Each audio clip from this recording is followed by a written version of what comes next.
Well, here we are. It is Monday, July 1st, 2024.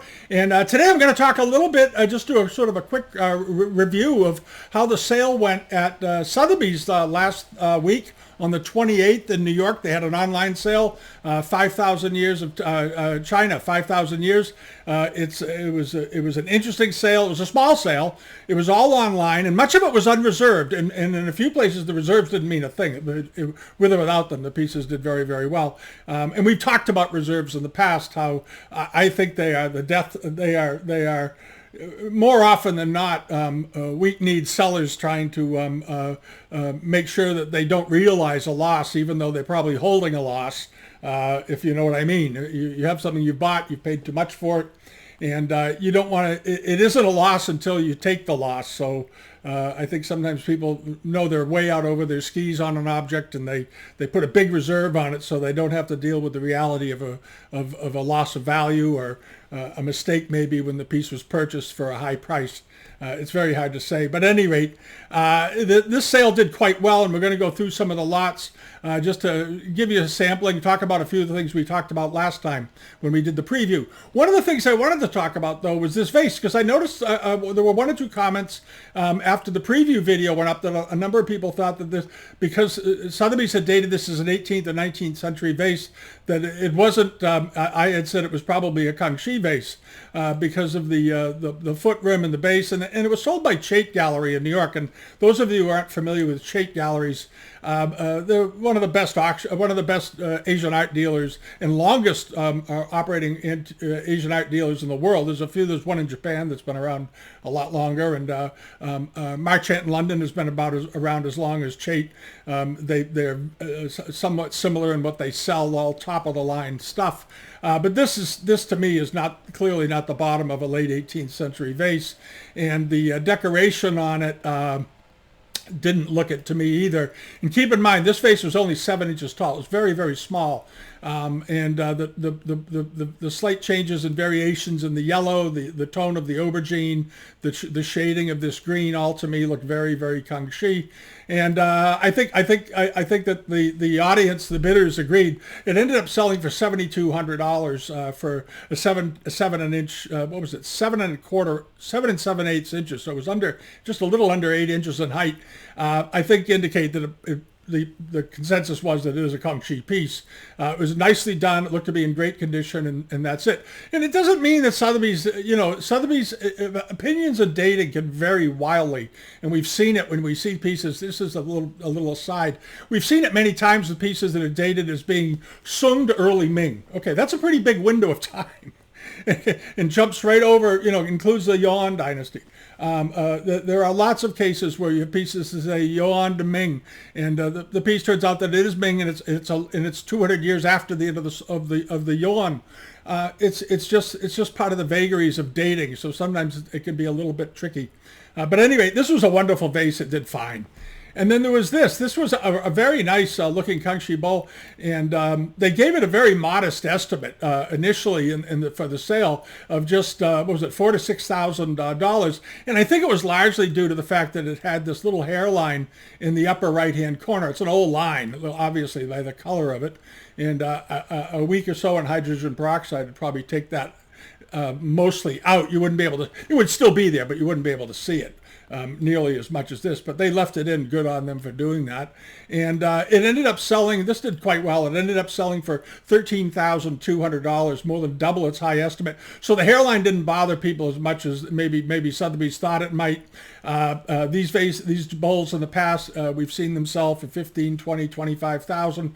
But the hairline, this shows that, the hairlines do have a big impact. It got Sotheby's to give it a very, very, very reasonable low estimate, and you ended up with a pretty good price. So that's sort of the way it goes. And then there was this very nice Shiji period to early Kangxi era jar. It was estimated at 4,000 to 6,000. Ended up selling for 5,760. I think it was a good buy. I love the ones that have kids all over them, and kids and horses. And this was a nicely decorated example. The coloration was very, very good. It was a pretty classic example from the era that many of us have seen. It did have a hairline up here on the neck, and I think that held the price down a little bit. And it still ended up selling for $5,760, which is a very respectable number for that. A lot of these old transitional jars have condition issues. It's not uncommon. And then there was this piece. I like this the best. I thought it was a wonderful pot. It was 11 and change high, 11 and 3/8 inches. It was estimated at 3,000 to 5,000, which I thought was extremely reasonable, and sold for just barely above the low estimate, including the buyer's premium at 3,360. And I still like it a lot. I love the fish row little circles, the little patterning in the background. I think the underglaze blue is quite attractive the way it was done, and so forth. But it didn't get that far. But it was a great piece to buy if you're a collector. It's the kind of thing you love, and it was a very reasonable price. And then over to this. This was that Kangxi period blue and white jar I thought was so terrific. Had a $3,000 to $5,000 estimate. I thought the color on this was wonderful. I thought this could do pretty well. It didn't do as well as I thought it might, because I thought particularly the cobalt up around the top and throughout the dark areas were so beautifully done. Very, very lovely vase rather. It was 17 inches tall. Now maybe it had a condition issue. I don't know. It did. There it is. Oh, it had a break at the top. I didn't see that before. That's why. Okay. It had a break, a hairline running into the body, and a double break at the top. Okay. That's why the estimate was low, and the price was on the low side. That explains it. Okay. I didn't see that before. I apologize. It sold for $5,760 with a repaired rim. Because I think without it, this would have probably been a $12,000 to $15,000 vase pretty comfortably. It was very, very attractive. And then onto this, the two jars. These were sort of neat. They weren't a matched pair, obviously, because of the height differential, but the patterns were very, very similar, obviously. And somebody bought the pair of them for $7,800, a little over the high estimate. That was a good buy. I liked those a lot. They measured 12. Let's see. Apparently, the tallest one is 12 inches tall. So these weren't huge jars.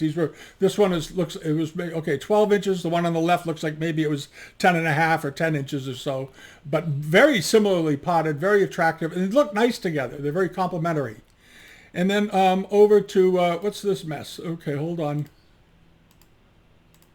There it is. This was that Wan Li jar that we talked about, because I thought it was just so much nicer than many of them because of the very fine detail up around the border. I had seen another one somewhat similar to this in another sale, and I got a little bit confused the other day. I said, wait a minute, there are two of these out there? They are slightly different. But this one was beautifully done, very tightly done for an example of this type. And it was estimated modestly at $4,000 to $6,000, which I thought was sort of a no-brainer, obviously, because that's what they usually sell for. But this one ended up doing quite well. It brought almost $10,000. It went for $9,600. But I think that's owed to the quality of the decoration being just that much better than other pieces of a similar type that are out there. And it was 17 inches in height, so it was pretty good size as well. It was a nice big jar. And then over here to this, the very nice Buddha plate. These are sort of famous. You see them on the covers, similar examples on the covers of catalogs and books because of the striking background of this sort of a very nice blown-on cobalt glaze that they apply with straws, so it gives it this beautiful speckled effect. And then they have an area in the center that's maybe wax resist dyed or something, keep the cobalt from getting in there, and then they hand decorate it with this very happy looking Buddha. Such a wonderful face. And I've always liked these. I think because I love it when they use the plate as a canvas and no borders, and they do something creative in the middle. The Japanese, of course, have done that for a long time. The Chinese do it as well. It was estimated at $10,000 to $12,000, and it sold for $12,000 on the nose. Very nicely done. Here's a picture of the back of the plate. Pretty typical, nothing unusual there. But the front of it was very, very pretty. So 12,000 on that, right at the high estimate. And then over to this. This was that big flambe glazed Mei-ping vase, 18th or 19th century. Here's a picture of the bottom of it. Very clean, very neatly done. A little bit of grinding of glaze here along this edge where the glaze creeped down a little too far, which is you often see on these later flambe pieces. And it was big. It was 16 inches tall. It was a nice big jar. Vase rather, and it was estimated at $10,000 to $15,000, and it went over that. It sold for $19,200. So in person, this color must have really jumped out. I think the coloration was quite striking to begin with, but I have a feeling that in person it looked even better. It looked brighter and stronger. Sometimes the auction houses, and they don't do it on purpose. When they take photographs, they don't always color match terribly well, I'll say at times. The physical object to the photograph that they got from it, and that's due to lighting and one thing or another.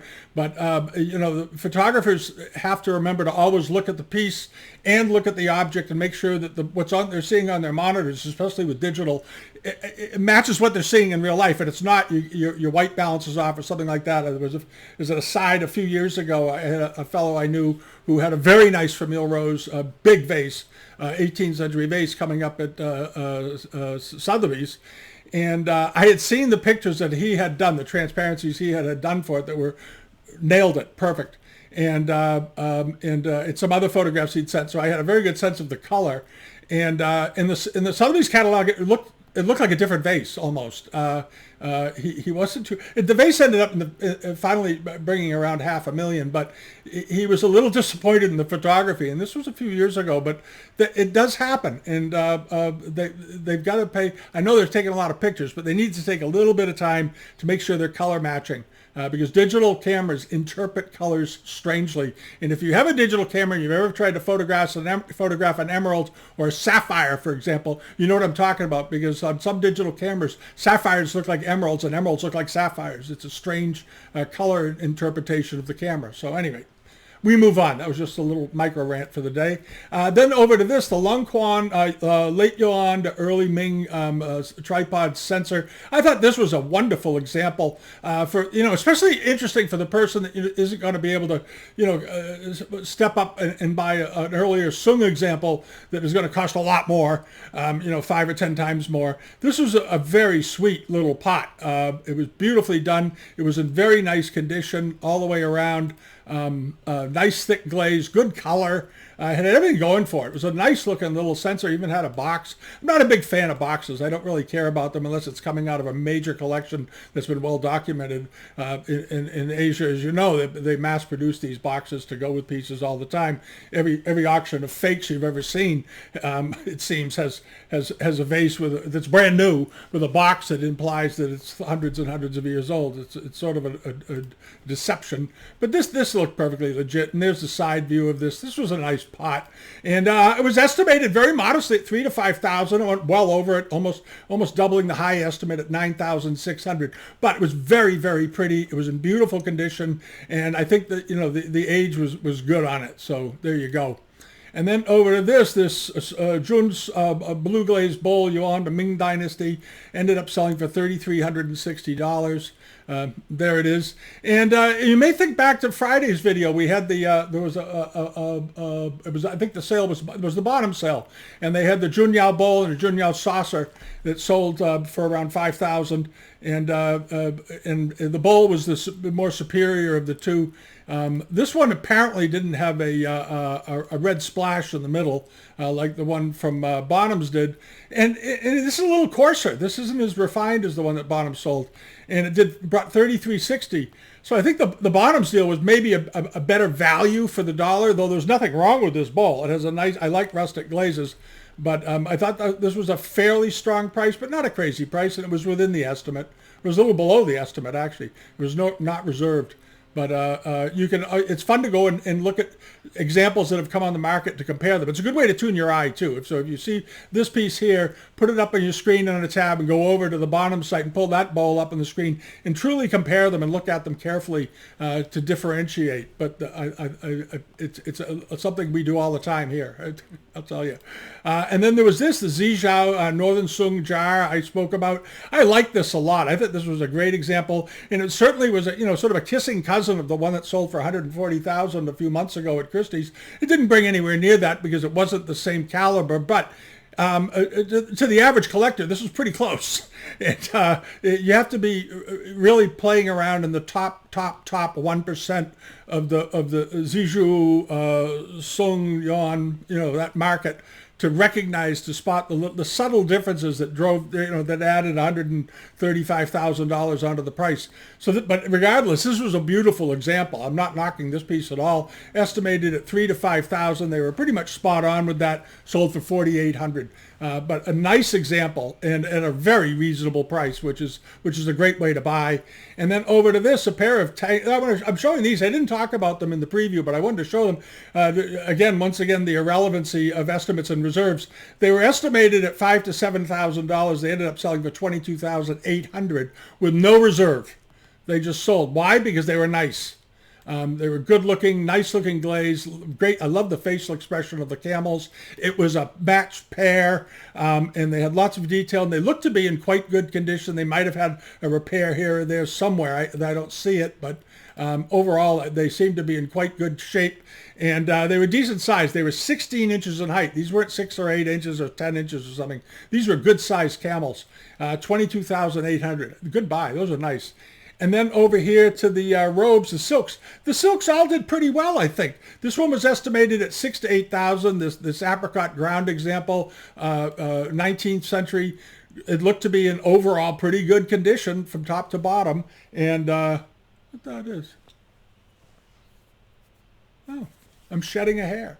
But it had these sort of unusually wide sleeves and short sleeves.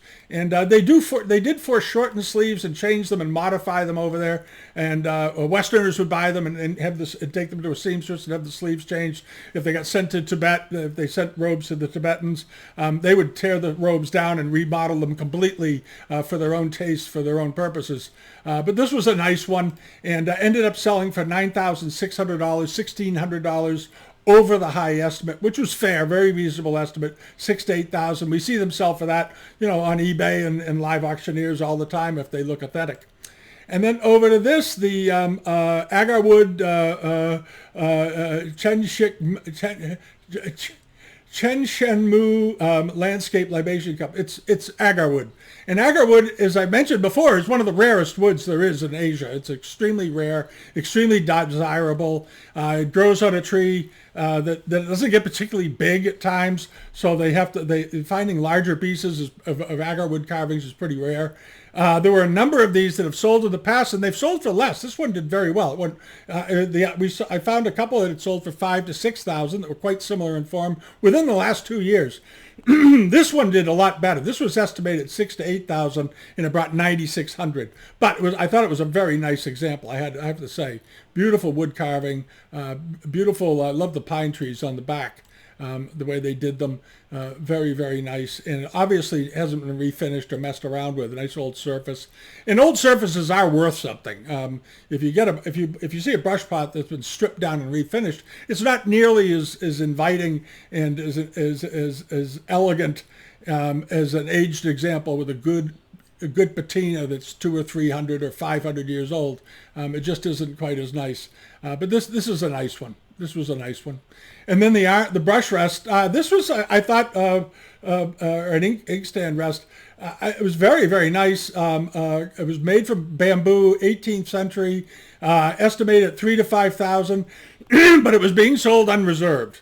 So I think it ended up slipping through a little bit. And somebody got a great buy, $2,600. This is a really nice little example. Nice surface, beautiful carving, good scroll ends. I like the bats and the peaches and all these auspicious symbols on it. Very, very nice. Excellent. And then hopping along over to this, that bowl, that red glass bowl we had talked about. I thought this was wonderful. I love the color of this. Chin lung mark, wheel cut rain mark on the bottom, exactly how it should look. Very unusual color though. The color on this bowl was quite unusual. I liked it a great deal. I thought it was really, really nice. And it was estimated at just 3,000 to 5,000, sold for $5,400, and it measured 6 7/8 inches in diameter. So it was a pretty good sized bowl. I think this was a particularly good buy. I really do. I think that whoever got this got a great buy. If this had sold for 10 or so thousand, I wouldn't have been at all surprised because of the color, the condition, the way it's shaped, the potting. It's not potted. It's cut and polished. But the way the shape of the bowl is very nice, almost bell form, with a fairly wide everted rim. I thought was quite attractive. And then hopping along over to this, the books, the National Palace Museum, as I said, they always bring a lot of money.